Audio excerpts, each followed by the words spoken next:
So ಇವತ್ತು simple Dimple ಆಗಿರುವಂಥ ಒಂದು ಜೀರಾ ರೈಸ್ ರೆಸಿಪಿನ ತೋರಿಸ್ತೀನಿ. Very easy. ಉಳಿದಿರೋ ಅನ್ನ ಇದ್ರೂ ಈ ಥರ ಒಗ್ಗರಣೆ ಹಾಕೊಂಡ್ರೆ ಜೀರಾ ರೈಸ್ ಆಗಿಬಿಡುತ್ತೆ, ಸಖತ್ತಾಗಿರುತ್ತೆ. ಸೊ ನಾವು ಮಾಡಿದ್ವೊಂದು ಗ್ರೇವಿ ಸ್ವಲ್ಪ ಉಳ್ಕೊಂಡಿದೆ, ಅದಕ್ಕೆ ಜೀರಾ ರೈಸ್ ಕಾಂಬಿನೇಷನ್ ಮಾಡ್ಕೊಂಡು ತಿನ್ನೋಣ ಅಂತ ಪ್ಲ್ಯಾನ್ ಮಾಡಿದ್ವಿ ನಾವು.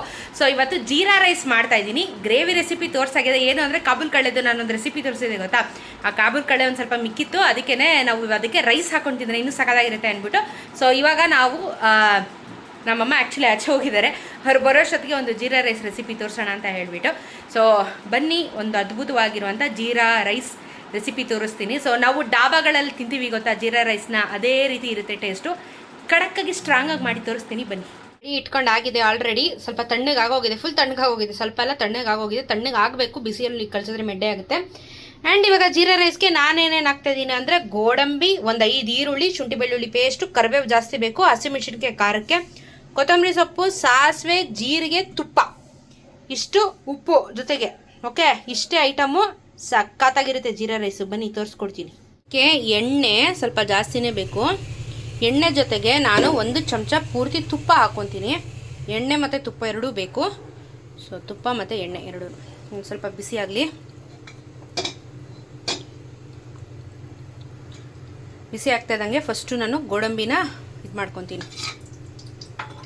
ಸ್ವಲ್ಪ ಸಿಮ್ಮಲ್ಲಿ ಇಟ್ಕೊಂಡು ಗೋಡಂಬಿನ ಫುಲ್ಲು ಹುರ್ಕೊಳ್ಳೋಣ. ಇದು ಕೆಂಪಗೆ ಆಗ್ತಾ ಇದ್ದಂಗೆ 1 ದೊಡ್ಡ ಚಮಚ ಫುಲ್ಲು ಸಾಸಿವೆ ಹಾಕ್ಕೊತಾ ಇದ್ದೀನಿ, ಸಿಮ್ಮಲ್ಲಿ ಇಟ್ಕೊಂಡ್ಬಿಟ್ಟು. ಈಗ ಇದಕ್ಕೆ 1 ಚಮಚ ಪೂರ್ತಿ ಜೀರಿಗೆ. ನಿಮ್ಮ ಮನೇಲಿ ಕ್ವಾಂಟಿಟಿ ಎಷ್ಟಿದೆ, ನಾನು ಆ್ಯಕ್ಚುಲಿ ಇನ್ನೂ 1.5 ಸ್ಪೂನ್ ತನಕನೂ ಹಾಕ್ತಾಯಿದ್ದೀನಿ. ಇದು ಹಾಕ್ತಾ ಇದ್ದಂಗೆ ಈರುಳ್ಳಿ ಹಾಕ್ತೀನಿ, ಯಾಕಂದರೆ ಇಲ್ಲಾಂದರೆ ಜೀರಿಗೆ ತಳೆ ಹಿಡಿದು ಬಿಡುತ್ತೆ. ಸೊ ಸಾಸಿವೆ, ಜೀರಿಗೆ, ಈಗ ಆನಿಯನ್, ಇದ್ರ ಜೊತೆಗೆ ಕರಿಬೇವನ್ನ ಹಾಕ್ಬಿಡ್ತೀನಿ. ಕರಿಬೇವು ಜಾಸ್ತಿ ಇರಬೇಕು, ನೋಡ್ಕೊಳ್ಳಿ. ಓಕೆ, ಆಮೇಲೆ ಮೆಣಸಿನ್ಕಾಯಿ ಹಾಕ್ತಾಯಿದ್ದೀನಿ. ನೋಡಿ, ಉದ್ದ ಸೀಳಿರೋ ಮೆಣಸಿನ್ಕಾಯಿ, ಅರ್ಧ ಮಾಡಬೇಡಿ, ಉದ್ದ ಸೀಳಿರೋ ಮೆಣಸಿನ್ಕಾಯಿ ಹಾಕ್ಬೇಕು ಇದಕ್ಕೆ. ಸೊ ನಾನು ಖಾರಕ್ಕೆ 3 ಮೆಣಸಿನ್ಕಾಯಿ ಹಾಕ್ಕೊಂಡಿದ್ದೀನಿ. ಇವಾಗ ಇದೆಲ್ಲ ನೀಟಾಗಿ ಫ್ರೈ ಆಗಲಿ.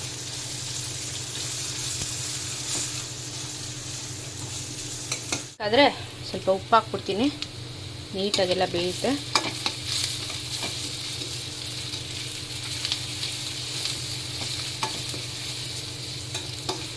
ಫಸ್ಟೇ ಕರಿಬೇವು ಹಾಕ್ಬಿಟ್ರೆ ಫುಲ್ ಸೀದ್ಕೊಂಡ್ಬಿಡುತ್ತೆ. ನಾನು ಅದಕ್ಕೆ ಫಸ್ಟೇ ಹಾಕಲಿಲ್ಲ, ಅದು ಎಣ್ಣೆಯಲ್ಲಿ ಫುಲ್ ಸೀದ್ದಂಗೆ ಆಗ್ಬಿಡುತ್ತೆ, ಅದಕ್ಕೆ ಇದರಲ್ಲೇ ಬೇಯುತ್ತದೆ, ತೊಂದರೆ ಇಲ್ಲ. ಸೊ ಇದು ಫುಲ್ಲು ಈರುಳ್ಳಿ ಕೆಂಪಗಾಗಲಿ. ಕೆಂಪಗಾಗಿದೆ ಆಲ್ರೆಡಿ, ಇನ್ನೊಂಚೂರು ಆಗಲಿ. ಒಂಚೂರು ಜಿಂಜರ್ ಗಾರ್ಲಿಕ್ ಪೇಸ್ಟ್ ಹಾಕ್ಕೊತಾ ಇದ್ದೀನಿ, ಚೂರೇ ಅಷ್ಟು, ಜಾಸ್ತಿ ಇಲ್ಲ. ಒಂದು ಅರ್ಧ ಚಮಚ, ನೋಡಿ, ಒಂದು ಅರ್ಧ ಚಮಚ ಅಷ್ಟೆ.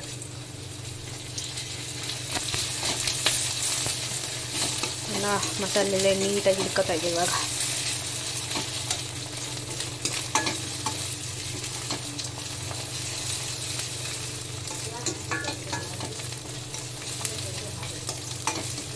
ಸೊಪ್ಪನ್ನು ಹಾಕ್ಬಿಟ್ಟು ಈಗ ಅನ್ನವನ್ನು ಕಲಿಸುವ ಸಮಯ. ಇಷ್ಟೇ ಗಾಯ್ಸ್, ವೆರಿ ಸಿಂಪಲ್. ನೋಡಿ, ನೀಟಾಗಿ ಮಸಾಲೆ ಎಲ್ಲ ಹಿಡ್ಕೊಂತು, ಈರುಳ್ಳಿನೂ ಬೇಯ್ತು, ಎಲ್ಲ ಆಯಿತು. ಅನ್ನ ಕಲ್ಸೋಣ ಬನ್ನಿ. ಇವಾಗ ಇಡ್ಲಿ ಕಲ್ಸ್ಕೊಂಡಿದ್ದೀನಿ ನೋಡಿ, ಕಲ್ಸ್ಕೊಂಡೆ. ಇದಕ್ಕೆ ನೀವು ಬೇಕಾದರೆ ಮೇಲ್ಗಡೆ ನಿಂಬೆ ಹಣ್ಣನ್ನು ಹಿಂಡ್ಕೋಬೋದು.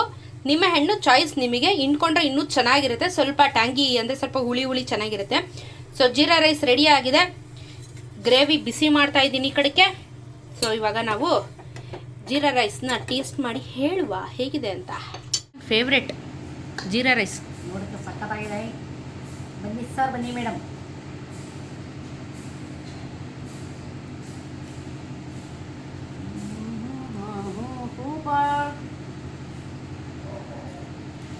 ನಾನೊಂಚೂರು ಟೇಸ್ಟು ಮಾಡಿಲ್ಲ, ಹಂಗೆ ತಂದಿದ್ದೀನಿ. ನೀವು ಬಿಡಿ ಮೇಡಮ್, ಎಕ್ಸ್ಪರ್ಟ್ ಶೆಫು. ಗ್ರೇವಿ ನೀನು ಮಾಡಿದ್ದು ಬಿಡು, ರೈಸ್ ಮಾತ್ರ ನಾನು ಮಾಡಿದ್ದು. ಕಾಂಬಿನೇಷನ್ ಸಖತ್ತದಲ್ಲ, ರಿಚ್ಚಾಗಿ. ಜೀರಾ ರೈಸ್ ಚೆನ್ನಾಗಿ ಕರೆಕ್ಟಾಗಿ ಆಗಿದೆಯಾ, ಎಲ್ಲ ಖಾರ ಉಪ್ಪು ಎಲ್ಲ ಪರ್ಫೆಕ್ಟ್.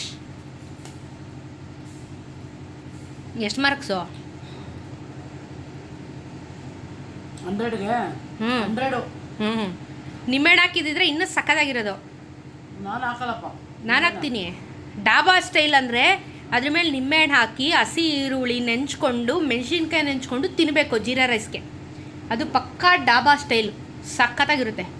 ಸರಿ ಮೇಡಮ್. ಆದರೆ ನಮ್ಮ ಅಮ್ಮಂಗೆ ನಿಂಬೆಹಣ್ಣು ಇಷ್ಟ ಇಲ್ಲ, ಅದಕ್ಕೆ ನಾನು ಹಾಕಿಲ್ಲ. ಅದಕ್ಕೆ ಆಪ್ಷನ್ ಹೇಳಿದ್ದು ಅದ್ರ ಮೇಲೆ ನಿಂಬೆಹಣ್ಣು ಹಿಂಡ್ಕೊಂಡು ತಿಂದರೆ ಚೆನ್ನಾಗಿರುತ್ತೆ ಅಂತ. ನಾನಾದರೆ ನಿಂಬೆಹಣ್ಣು ಹಿಂಡ್ಕೊಂಡು ತಿಂತೀನಿ. ನೈಸ್. ಮಕ್ಕಳಮ್ಮ ಉಪ್ಪು ಖಾರ ಹುಳಿ ಎಲ್ಲ ತಿಂತಾರೆ. ಪಾಪುಗೇನೋ ಬೇಕಂತೆ. ಅಯ್ಯೋ ಅಯ್ಯೋ, ನೀ ಥರನೇ ಇದೆ white colour rice, jeera rice ನಿನ್ನ ಥರನೇ, ಒಂಚೂರು ಕರಿಗೆ ಒಂಚೂರು ಬೆಳಿಗ್ಗೆ.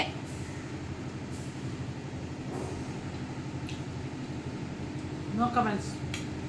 ಹಸ್ಕೊಂಬಂದಿರೋರಿಗೆ ಒಳ್ಳೆ ಊಟ. ತಿಂತಾ ಇರೋ ಅಂತ. ನಿಮ್ದಾಗ ತಿನ್ಬೇಕು ತಿಂದರೆ.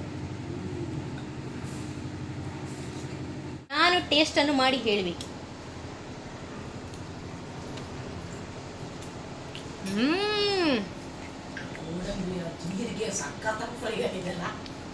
ಫುಲ್ ಕ್ರಿಸ್ಪಿ ಆಗಿಬಿಡಿದೆ. ಜೀರಿಗೆ ಸಾಸಿವೆ ಕ್ರಿಸ್ಪಿ ಆಗಿಬಿಡಿದೆ. ಅದು ತಿಂತಾ ಇದ್ರೆ ನಿಮಗೆ ಸಖತ್ ಫೀಲ್ ಕೊಡುತ್ತೆ.